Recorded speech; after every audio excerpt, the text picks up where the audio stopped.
تاریخ دان کہتے ہیں کہ کوئی بھی قوم اس وقت تک ترقی نہیں کر سکتی جب تک اس کی ریاست مضبوط نہ ہو اور جو بالادست یا طاقتور طبقات ہوتے ہیں وہ ریاست کے نیچے نہ آ جائیں۔ اگر ہم یورپ کی تاریخ دیکھیں تو ہمیں وہاں بھی اس بات میں سچائی نظر آتی ہے۔ یورپ میں جاگیرداری نظام اتنا مضبوط تھا کہ وہاں کا بادشاہ جو ریاست کا نمائندہ تھا وہ بھی ان کے سامنے کمزور پڑ جاتا تھا۔ تو آئیے دیکھتے ہیں کہ یورپ میں جاگیرداری نظام کیسے شروع ہوا اور اس کا خاتمہ کیسے ہوا اور اس کے خاتمے کی وجہ سے یورپ نے کیسے ترقی کی۔ سن 276 میں رومی سلطنت کا شیرازہ بکھر گیا اور اس کی وجہ سے ایک انتشار کی کیفیت پیدا ہو گئی۔ شہروں میں تجارت ختم ہو گئی کیونکہ سڑکیں ٹوٹ پھوٹ گئیں اور تجارتی جو سامان ہوتا ہے وہ نہ لایا جا سکتا تھا اور نہ ہی اسے دور دراز کے علاقوں میں بیچا جا سکتا تھا۔ چنانچہ ایسے ہوا کہ شہریوں نے دیہاتوں کا رخ کیا تاکہ وہاں جا کر وہ زمین کے ذریعے اپنا کم از کم پیٹ بھر سکیں۔ پورے یورپ میں کوئی حکومت باقی نہ رہی تو امن و امان کا شیرازہ بھی بکھر گیا اور ایسے گروہ وجود میں آ گئے جو ان بے یار و مددگار لوگوں کو لوٹنے لگے۔ چنانچہ لوگوں نے اپنی کمیونٹیز بنانا شروع کر دیں جن پر ایک شخص حکمران ہو گیا۔ یہ حکمران یا لارڈ کوئی بھی جنگجو، گنڈا یا دلیر انسان ہو سکتا تھا۔ یوں سمجھے کہ لوگوں میں اور لارڈز میں ایک عمرانی معاہدہ طے پا گیا جس کی روح سے لارڈ انہیں تحفظ فراہم کرے گا اور کمیونٹی میں انصاف کی فراہمی یقینی بنائے گا۔ اس کے بدلے میں لوگ اپنی زمینوں سے اسے ایک حصہ دے دیا کریں گے۔ یہاں سے جاگیرداری یا فیوڈلزم کا آغاز ہوا۔ یہ جو لارڈز تھے یہ جاگیردار بن گئے۔ اس دوران ایک اور طبقہ پیدا ہو گیا۔ یہ وہ لوگ تھے جن کی اپنی کوئی زمین نہیں تھی۔ یہ لوگ زمین کے ساتھ جڑ گئے، یعنی یہ جاگیردار کی زمینوں پر کام کرتے تھے اور جو کچھ وہاں سے غلہ اگاتے تھے اس کا ایک بڑا حصہ جاگیردار کو بطور معاوضہ دیتے تھے۔ لیکن یہاں سے ایک اور کنسیپٹ بھی پیدا ہوا۔ ان لوگوں کو زمین کے ساتھ اس طرح جوڑ دیا گیا کہ جاگیردار جب بھی زمین فروخت کرتا تو یہ لوگ بھی اس کے ساتھ چلے جاتے تھے، فروخت ہو جاتے تھے۔ انہیں صرف کہتے ہیں۔ صرفڈم کا یہ ادارہ جاگیرداری کے ساتھ وجود میں آیا۔ یہ لوگ اپنی زمینیں چھوڑ کر کسی دوسرے جاگیردار کے پاس جا کر اس کی زمینوں پہ کام نہیں کر سکتے تھے۔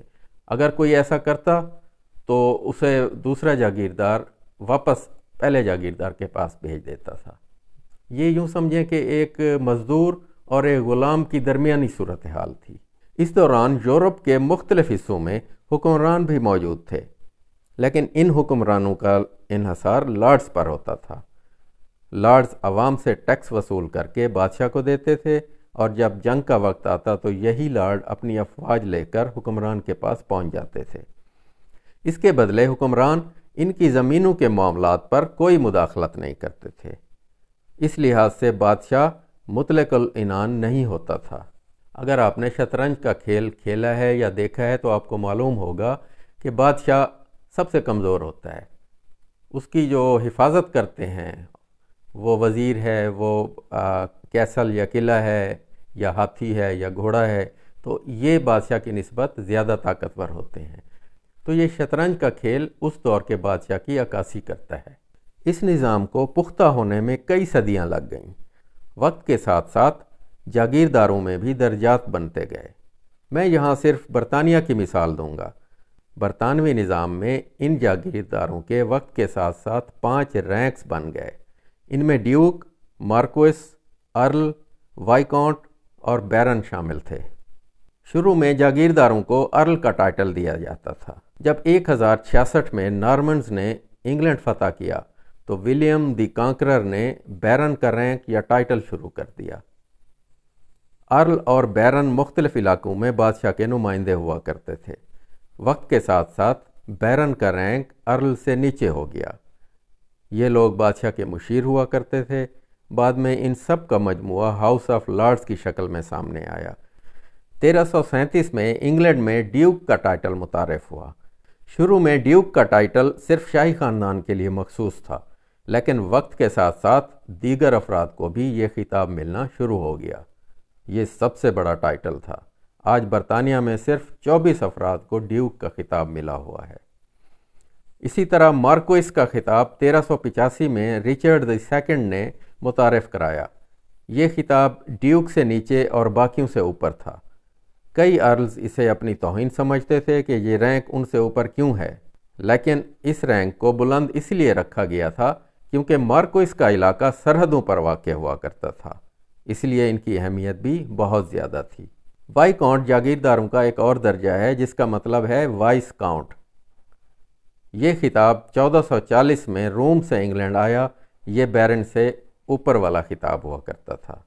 یہ تمام خطابات ایک ہی خاندان کو ملتے تھے اور نسل در نسل اسی خاندان میں رہتے تھے۔ تاریخ میں بہت سے ایسے لارڈز گزرے ہیں جنہوں نے مختلف ممالک کی تاریخ کو متاثر کیا ہے اور آج بھی ان کا نام زندہ ہے۔ ان میں سے کئی لارڈز ایسے ہیں جنہوں نے باقاعدہ اپنے بادشاہوں کے ساتھ جنگیں بھی کی ہیں۔ آغاز میں ان لارڈز یا بیرنز کی ذمہ داری بادشاہ کو بوقت ضرورت سپاہی اور گھوڑے فراہم کرنا تھی، لیکن بعد کی صدیوں میں بادشاہ نے ان پر ٹیکس عائد کرنا شروع کر دیے۔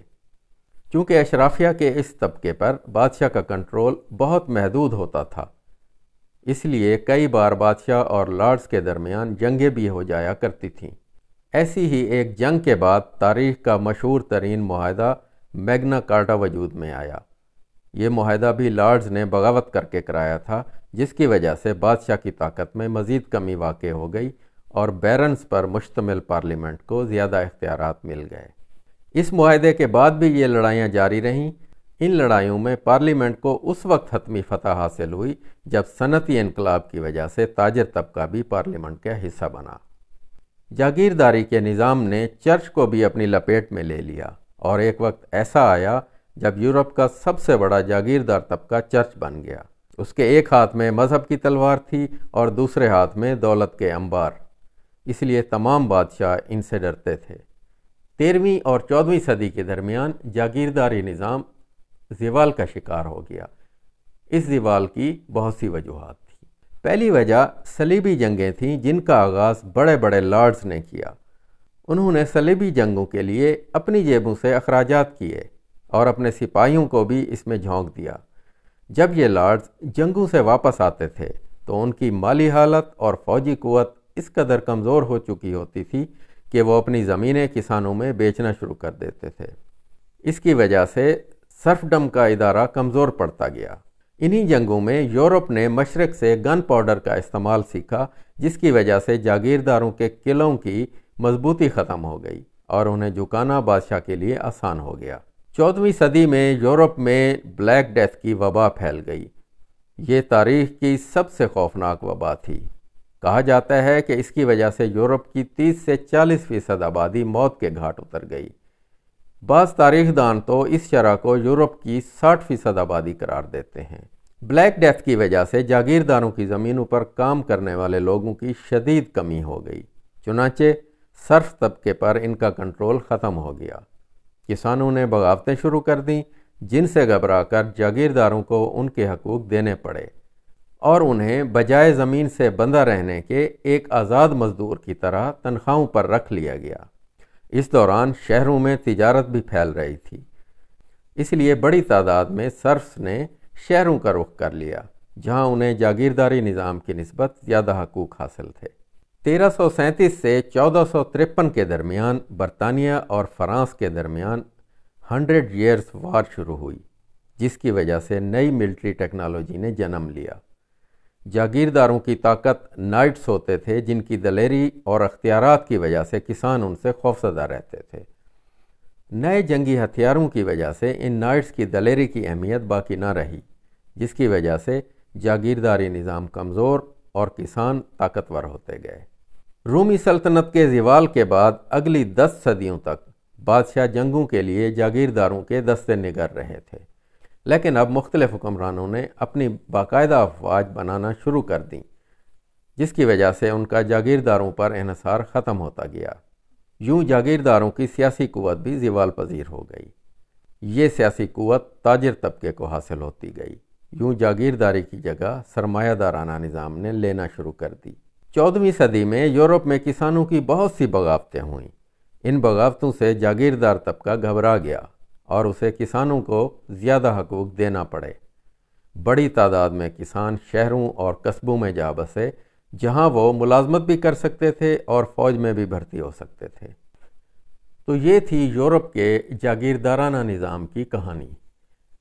اگر آپ پاکستان میں دیکھیں تو یہاں بھی جج، جرنیل، صحافی، صنعت کار، جاگیردار، یہ سارے اشرافیہ کا طبقہ بن چکے ہیں اور ریاست ان کے سامنے بے بس ہے۔ پاکستانی ریاست کی قوت عوام کو فائدہ پہنچانے کی بجائے یا عوام کا خیال رکھنے کی بجائے ان اشرافیہ کے مفادات کا خیال رکھتی ہے، اور یہ پاکستان کا سب سے بڑا المیہ ہے۔ جب تک یورپ کی طرح پاکستان میں اشرافیہ کی طاقت کمزور نہیں ہوتی، پاکستان ترقی نہیں کر سکتا۔ تو یہ تھی یورپ کی جاگیرداری کی داستان۔ ملتے ہیں اگلی ویڈیو کے ساتھ، تب تک کے لیے خدا حافظ۔